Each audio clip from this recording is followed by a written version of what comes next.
मैं पुष्पेश सर के पास आऊंगा। सर, अब मैं आपसे समझना चाहता हूं सर, ओवरऑल जियोपॉलिटिक्स सिनेरियो में नेक्स्ट कोर्स ऑफ एक्शन क्या होगा? क्योंकि चाइना ने पूरी वर्ल्ड को डिसरप्ट किया है, जो उनके खिलाफ सबसे ज्यादा था वो चला गया है, मैं ट्रंप की बात कर रहा हूं, और अभी फिर से एक वैक्सीन को लेकर एक नया यूफोरिया हो गया है, और ये नहीं समझ में आ रहा है कि कोरोना के बारे में सोच रहे हैं लोग, मतलब उसके सोर्स के बारे में या वैक्सीन के बारे में। What is the next course of action Pushpesh sir? Nishant भाई, मुझे लगता है कि दोनों चीजों के बारे में अलग अलग सोचना थोड़ा कठिन है।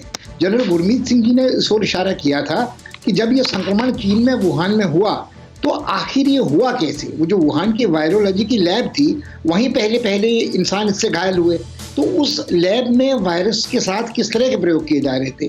मुझे लगता नहीं कि मैं डॉक्टर साहब से सहमत हूँ वडोदरा जी से कि जो चीनी लोग खाते अंट शंट चीज़ें हैं तो उससे संक्रमण चमगादड़ों से या मछलियों से या सांपों से हुआ है।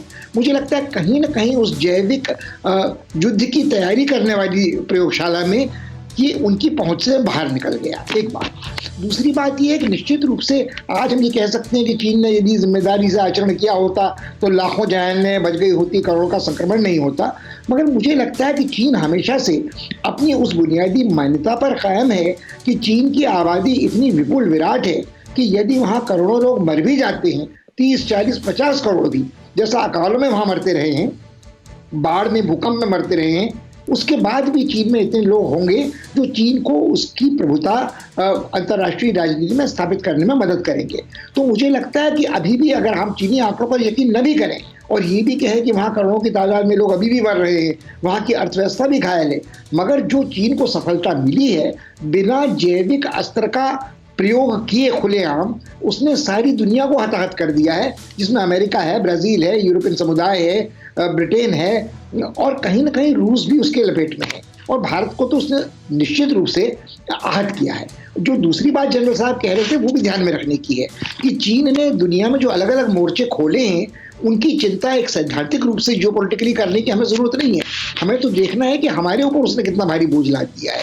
अभी जो मनीष कह रहे थे वो बिल्कुल सही कह रहे थे कि यदि हम 2 साल की रसद और लॉन्ग हॉल के लिए तैयार हो रहे हैं हिमालयी सीमांत पर, तो उसका कोई ना कोई आर्थिक बोझ तो हमारे ऊपर पड़ेगा। और जो वैक्सीन को लेकर के तरह तरह के दुष्प्रचार हैं, वो भारत में बनाई गई वैक्सीन हो, एस्ट्राजेनेका की वैक्सीन हो, ऑक्सफोर्ड वाली, या मॉडर्ना की हो या फाइजर की हो, हर वैक्सीन में ये संकट तो रहता ही है कि उसकी कीमत क्या होगी, उसकी वो कितनी निरापद होगी, उसके खिलाफ प्रतिक्रिया कितनी होगी। मगर चीन निश्चित रूप से इस मोर्चे पर भी कायम रहेगा कि जिस तरह मैं थोड़ा अदर साइड से भी आपसे जानना चाहूंगा, आपको इंटरनेशनल कम्युनिटी चीन के खिलाफ लामबंद होते हुए कितना दिख रही है, कंसिडरिंग द फैक्ट इतना सब हो गया, WHO अपनी लेट लतीफी से काम कर रहा है, चीन का बिजनेस बहुत तेजी से और बढ़ रहा है, बल्कि वर्ल्ड की जो इकोनॉमी रिकवर कर रही है उसमें सबसे फास्ट चीन है। वर्ल्ड कम्युनिटी चाइना को कैसे इसको लेकर पनिश करेगी, सजा देगी? नहीं, मुझे लगता है चीन को पनिश करना आसान नहीं है। वो मानवाधिकारों का अतिक्रमण हो, मानवता के विरुद्ध अपराध हो, वो सिंकियांग प्राप्त के उग्योर हों। अगर आप देखें तो यूरोपियन समुदाय ने अभी वर्ष के खत्म होने के ठीक पहले एक समझौते पर हस्ताक्षर किए हैं चीन के साथ, जो उनके साथ एक व्यापार का समझौता है और जिसको लेकर उसके भीतर फूट यूरोपियन समुदाय में पड़ी हुई है। बिल्कुल ठीक कह रहे हैं आप। जर्मनी ने अपने हितों को देखते और हुए, सर वो ट्रम्प बाइडेन के नए लोग आए हैं, उनके मना करने के बाद यूरोपियन यूनियन ने वो साइन किया है सर। जी बिल्कुल। और मुझे लगता है कि अंततः जब अमेरिका भी अपने आर्थिक व्यवस्था को पूरा दोबारा सेहत की ओर लौटाने की कोशिश करेगी, तो चीन का पूरा बहिष्कार या चीन के साथ युद्ध के तेवर वाणिज्य युद्ध के ट्रंप कालीन वो बरकरार नहीं रख सकते। सर बहुत संक्षेप में जानना चाहूँ तो क्या इतना बड़ा गुनाह करके चीन बच जाएगा, कुछ नहीं होगा उसका? हाल फिलहाल तो ये नहीं लगता है कि किसी की भी क्षमता चीन को दंडित करने की है।